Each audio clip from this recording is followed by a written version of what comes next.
as we get a little closer to the weekend here. It's almost Friday, Jeff, and it's going to be hot. You know, Ken, all that talk about men's health, maybe you and I should go riding this weekend again, huh? We need to get on that bike. The heat will be a big factor. A lot of people trying to do that outdoor exercise, better do that in the morning, though the dew point's usually a little higher in the morning. Temperatures certainly are much lower. But these, again, as we've been saying the last couple of days, just typical June temperatures, and that's a typical June sky as we look outside. A lot of blue sky out there. Temperatures right now in the low 90s, absolutely right where you would expect this time of year, low 90s. The dew points are a little high, 66. We've been talking about the last couple of days how these dew points have been creeping up in the afternoon. That, again, is the case today.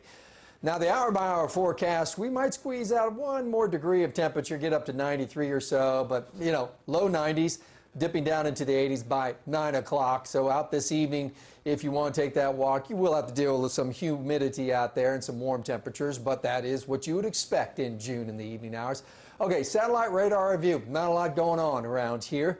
We do see some cloud covered out to our west. We might get some thunderstorms developing well out to our west. Let me show you this. A forecast model is suggesting that some thunderstorms that develop, by the way, just south of Abilene end up in the hill country through the evening hours. But now I want you to look over into Oklahoma behind that banner. See those cluster of thunderstorms?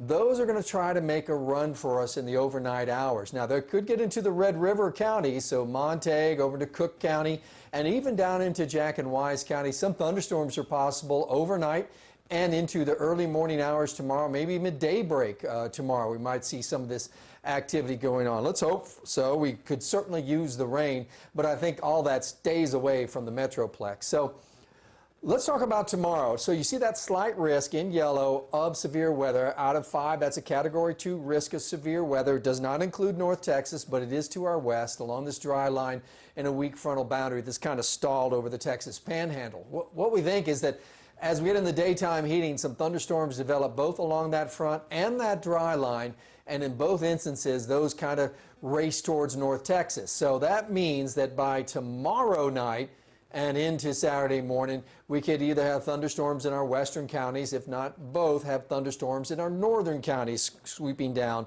and giving us a chance of rain and thunderstorms.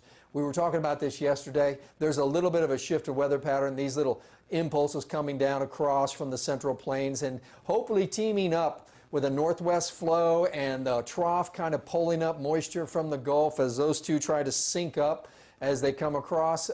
What I'm saying is really the rain chances start to pick up around here. What has been a very dry June suddenly looks like rain chances start to accumulate by the time we get into the middle of the week.